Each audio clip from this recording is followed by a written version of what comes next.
Hi viewers, welcome to our channel. ప్రస్తుతం మనతో పాటు దాము బాలాజీ గారు సీనియర్ జర్నలిస్ట్ ఉన్నారు. వారితో ఒకసారి మాట్లాడదాం. సో నమస్కారం సార్. నమస్తే. సార్, ఎన్నో అనుమానాలకు తావిస్తూ ప్రవీణ్ మృతి పట్ల అంటే కొన్ని అంశాలు బయటకు వస్తున్నాయి సార్. అందులో ఒకటి ఏంటంటే రెడ్ కార్ ఇతన్ని గుద్ది చంపేసింది, ఈ రెడ్ కార్ ఎవరిది అని చెప్పేసి ఒక చర్చ జరుగుతుంది. అండ్ ఇంకా 12 నిమిషాల్లో ఒక ఫుటేజ్ మిస్ అయింది. ఆ 12 నిమిషాల్లో ఏం జరిగిందని చెప్పేసి కూడా చర్చించుకుంటున్నారు సార్. మరి రెడ్ కార్ ఎవరిది, ఈ 12 నిమిషాల్లో ఏం జరిగింది? ఇప్పటి వరకు టీవీ ఫుటేజ్ లీక్ అయింది కదా. సో దాంట్లో ఏముంది, దాన్ని చూసి ఏమన్నా తెలుసుకోవచ్చా, ఇతని మృతికి గల కారణం ఏంటి అని చెప్పేసి మరి ఇప్పటివరకు వచ్చిన అప్డేట్స్ ఏంటి సార్? యాక్చువల్గా అతని నిన్న పోస్ట్ మార్టం జరిపారు. ప్రవీణ్ పగడాల పాస్టర్ ఆయన పోస్ట్ మార్టం జరిపి నిన్న ఈవినింగ్ హైదరాబాద్ తీసుకొచ్చారు. ఈరోజు 10 నుంచి 12 వరకు సెంటనరీ బాప్టిస్ట్ చర్చి సికింద్రాబాద్లో ఆయన భౌతికాయాన్ని ఉంచుతారు. దాని తర్వాత సెయింట్ జాన్స్ సిమెట్రీ మన పరేడ్ గ్రౌండ్స్ పక్కన ఉంటుంది, అక్కడ ఈయన్ని ఖననం చేసే అవకాశాలు ఉన్నాయన్నమాట. సో ఈ నేపథ్యంలో ఇప్పుడు ఏంటంటే ఈయన మృతి పట్ల తీవ్రమైన ఆందోళన ఉన్నాయి. కానీ పోలీసులు చెప్తున్నది మాత్రం ఇది యాక్సిడెంట్గానే వాళ్ళు పరిగణించారు.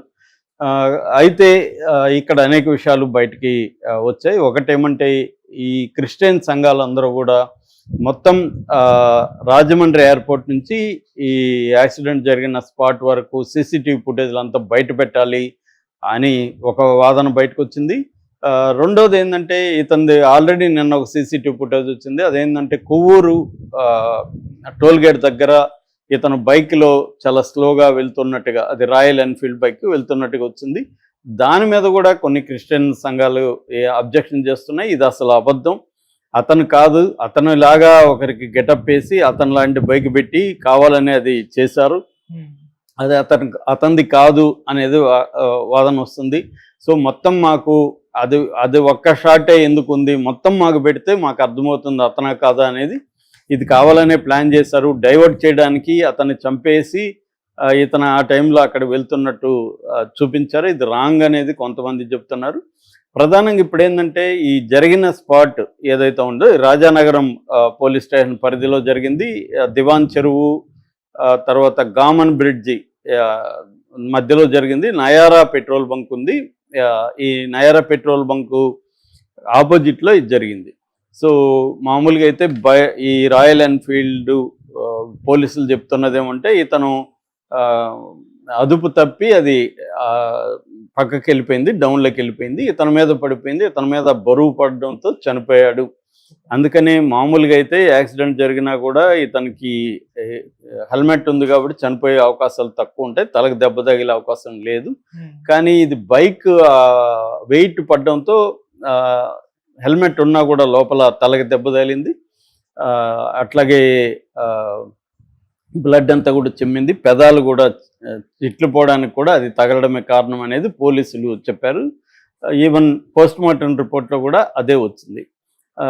కాకపోతే ఇప్పుడు కొత్తగా ఒక సీసీటీవీ ఫుటేజ్ వచ్చింది. అదేంటంటే నైటు 11:30 నుంచి 11:42 మధ్యలో ఈ వెహికల్ పెట్రోల్ బంక్ ఆపోజిట్ దగ్గర వెహికల్ వెళ్తున్నప్పుడు ఒక 5 వెహికల్స్ ఈ వెహికల్ని క్రాస్ చేసి వెళ్ళాయి అనేది ఇప్పుడు ఆ ఫుటేజ్లో ఉంది.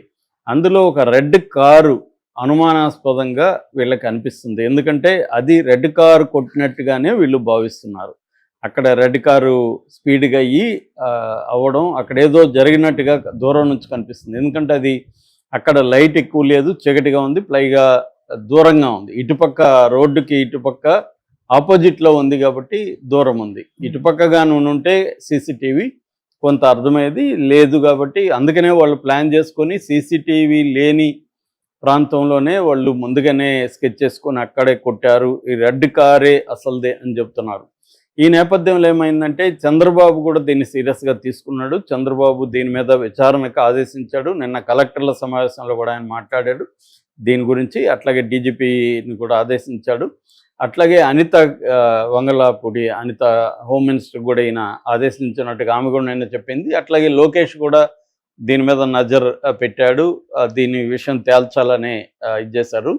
ఎందుకంటే చంద్రబాబుకి ఒక ప్రాబ్లం ఏంటంటే ఆల్రెడీ ముస్లింలు చంద్రబాబుని వ్యతిరేకిస్తూ ఈరోజు ఇస్తున్న ఇఫ్తార్ విందును బాయ్కాట్ చేశారు.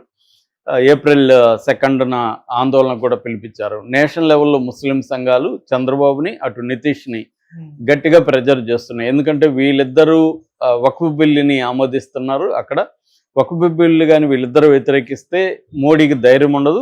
సో వీళ్ళిద్దరి మీద ప్రెజర్ పెడుతున్నారు. అక్కడ నితీష్ ఇచ్చే ఇఫ్తార్ విందును బాయ్కాట్ చేశారు, ఇక్కడ చంద్రబాబు ఇచ్చే దాన్ని బాయ్కాట్ చేశారు. దాంతోపాటు దేశవ్యాప్త ఆందోళన కూడా April 2nd పిలిపించారు. అందులో భాగంగా ఇక్కడ కూడా జరగబోతుంది. సో ఈ నేపథ్యంలో చంద్రబాబుకి ఆల్రెడీ మైనారిటీస్, ముస్లిం పాపులేషన్ వ్యతిరేకిస్తుంది, ఇప్పుడు క్రిస్టియన్ పాపులేషన్ కూడా వ్యతిరేకిస్తే ఆయనకి ఇబ్బందులకు వెళ్తామని చెప్పి చంద్రబాబు దీని మీద సీరియస్గా ఇమీడియట్గా ఇచ్చేశారు. మామూలుగా అయితే ఫస్ట్లో ఇది జరిగి మార్నింగ్ 11కి అలాగా ఫైండ్ అవుట్ చేశారు. జరిగింది నైట్ 11కి వీళ్ళ ఫ్రెండ్ అక్కడ జనగామ రోహన్ అని అతను ఇచ్చాడనమాట కంప్లైంట్. దాన్ని బేస్ చేసుకొని వెళ్ళారు, ఎందుకంటే తన ఫోన్ లిఫ్ట్ చేయట్లేదు అది ఇదని. అప్పుడు వెళ్ళినప్పుడు వాళ్ళకి అక్కడ ఈ డెడ్ బాడీ, ఈ బైక్ ఇదంతా కనపడింది. సో దాని తర్వాత వాళ్ళు ముందుగానే ఏంటంటే ఇది యాక్సిడెంట్గా తేల్చేశారు పోలీసులు. దాంతో పెద్ద ఎత్తున ఆందోళన చేశారు, రాజమండ్రి అంతా నిండిపోయింది. క్రిస్టియన్ సంఘాలు అనేక మంది ప్రేయర్స్ చేయడం ద్వారా నిరసన వ్యక్తం చేశారు. దీంతో ఒక్కసారిగా ఫస్ట్ అయితే తెలుగుదేశం మీడియా కానీ మెయిన్ స్ట్రీమ్ మీడియా దీన్ని పెద్దగా పట్టించుకోలేదు. సోషల్ మీడియాలోనే ఇది వార్తలు వచ్చాయి.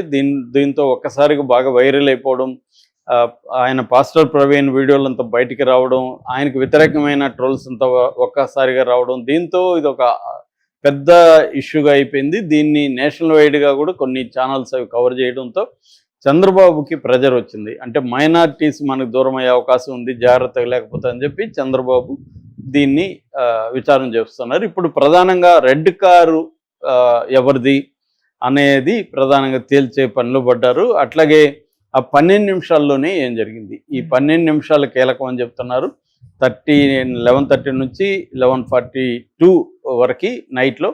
సో ఇక్కడ ఏం జరిగింది కానీ తెలిస్తే మనకి ఇతని ఆ రెడ్ కారు కొట్టినట్టుగా ఇప్పుడు అనుమానాలు ఉన్నాయి. ఎందుకంటే అక్కడ ఉన్న CCTV ఫుటేజ్లో రెడ్ కారు మీదనే మిగతావన్నీ కూడా పాస్ అయిపోయినాయి. రెడ్ కారు మాత్రం కొంత అంటే ఒక బండికి తగిలినాక కొద్దిగా స్లో అయిపోయి మళ్ళీ వెళ్తుంది కదా, అలాంటి ఒక ఇది కనిపిస్తుంది అనేది ఇప్పుడు బ్రేకింగ్ న్యూస్లో వస్తుంది.